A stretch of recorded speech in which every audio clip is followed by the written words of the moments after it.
What is a great TV show that never became popular? Awake. It was a show starring Jason Isaacs where he simultaneously lived in two separate timelines. He was in a car accident with his wife and son. So in one timeline, his son dies and he still has his wife. But in the other timeline, it's his wife who dies while his son is still alive. And roughly he swaps between the two timelines when he goes to sleep. He also plays a detective. And that comes into play as the worlds sort of run in parallel. And he uses information from one world to solve crimes in the other. That was kind of an ancillary part of the show. And was just there to give this guy a mission. The show only lasted 13 episodes. But had some serious potential. This show was so heavy, emotionally, I really wanted it to keep going. But I do think the writers saw the end coming and tried to wrap it up as best they could before it got cancelled. Almost Human, a future cop, Carol Urban, doesn't like that all detectives get assigned a robot partner. He gets stuck with a previous generation model, Michael Ealy, and together they solve crimes and eventually start to become friends. It was actually a really good show. They just should have waited 4 to 5 years to make it because sci-fi shows weren't as mainstream and popular in 2013 as they are now. They had just finished the first season and fleshed out a totally interesting world and premise, then pulled the plug. What a f***ing travesty. Literally searched for this show to find your comment, since it's pretty much at the top of this list for me. Party Down. Such a stellar cast, great premise, but got kneecapped when their eventual stars all got bigger gigs. Jane Lynch went on to do Glee, Adam Scott landed his gig on Parks and Rec, and the show ended after 2 seasons. Still one of my favorite comedy shows. Are we having fun yet? Reaper was great, but was cancelled too early unfortunately. Loved that show. Can only ever see Ray Wise as the devil now. That show was quality, but Ray Wise definitely elevated it. I really enjoyed Warehouse 13, but I have not met anyone else who has heard of it. I loved it. And Eureka. The Warehouse 13/Eureka era was like a golden era of shows on the Sci-Fi Channel. Imo anyway. Warehouse 13, Eureka, Stargate. Then sci-fi decided it was sci-fi, and wrestling was apparently science fiction. And they needed to kill off the continually improving Atlantis, because they were going to use it to make movies and launch the Universe series, because what could possibly go wrong? Bored to death Jason Schwartzman, Zach Galifianakis, and Ted Danson. Great chemistry and some hilarious dialogue. This scene in particular always stuck with me. Counterpart, amazing sci-fi/espionage series that lasted 2 seasons at Showtime a few years ago. J.K. Simmons plays a meek, gentle paper pusher at a mysterious company in Berlin who finds out that his organization is actually in charge of communicating with a twin organization in an alternate universe. He then meets his own twin who is an amoral, cynic, calculating assassin. Amazing stuff. You had me at J.K. Simmons. J.K. Simmons playing both roles so well that you could easily tell which one was on screen just by his mannerisms. Loved that show.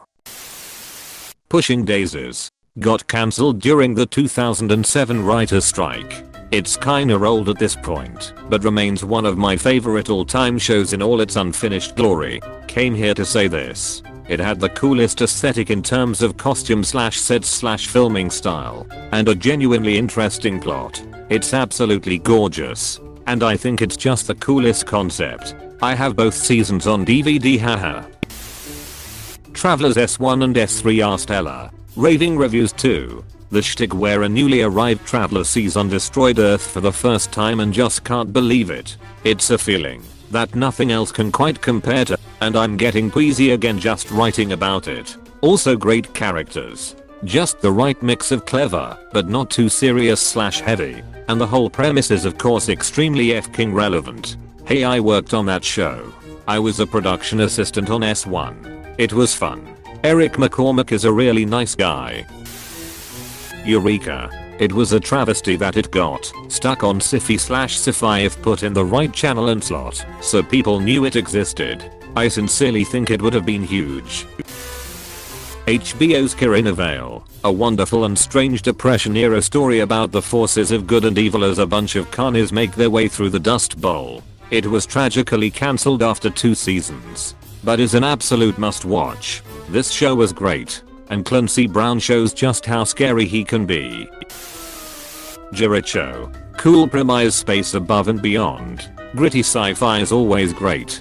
Love Jericho so much. I'm glad they had a heads up that it was getting cancelled and cobbled together somewhat of a conclusion in the second half of season 2. That hasty conclusion made me really want to see what they could have done with more time, because although rushed, it was an interesting world they built. They made comics to finish the story. They are very good. Dead Like Me. Very underrated show.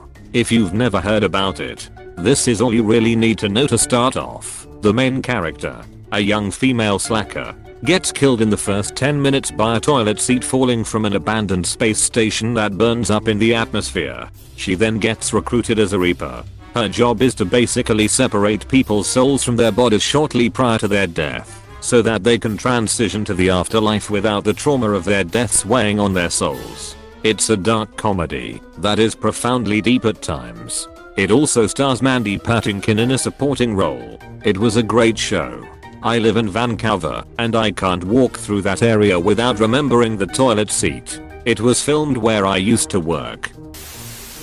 Grounded for Life. I used to watch that in middle school. I haven't seen it in well over a decade, but I still refer to the actors as Uncle Eddie and Scenefinity and Claudia Finity whenever I see them in anything else lol. Halt and Catch Fire. Called the best show no one ever watched. A period prestige drama set in the early 1980s-90s about the birth of the personal computing, gaming, and internet ages. The first season is not super great. The second is better, but the third and fourth seasons are about as good as TV gets. It's on Netflix in the US, if anyone wants to give it a go. Joe McMillan is one of my favorite TV characters, played by the same guy from Pushing Daisies. Another fantastic show.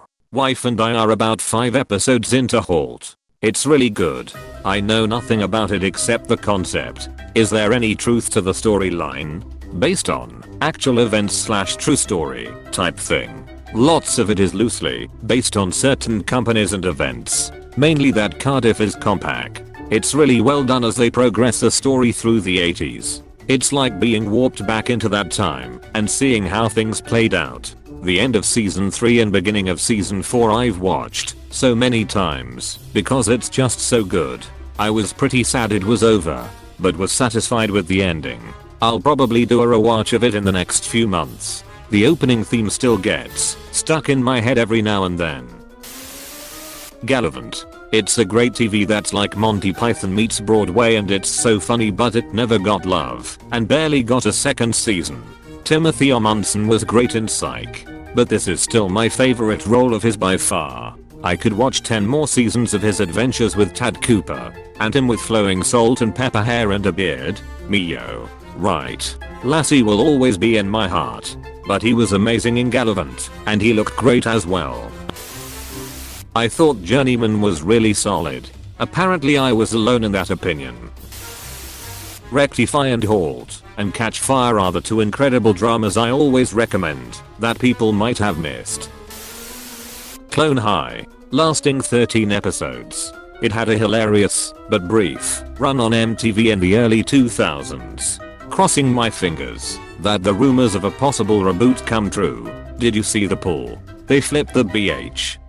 I say this all the time and no one knows what I'm talking about. What a show. They're rioting at a college grade level. Raising Hope. My dad actually worked on that show for multiple seasons. He said it was one of the best TV shows he had ever worked on. The cast was so down to earth and humble, making time to remember the crew's names and converse with them. He would tell me they would have to film Cloris Leachman's scenes multiple times because she would constantly get the cast to break character while shooting from laughing or improving lines. Raising Hope never made it to Parks and Rec / The Office fame, but it felt right at home with My Name is Earl and Malcolm in the Middle as just slice of life comedies. Cloris Leachman actually makes me laugh so hard that I cry in this show.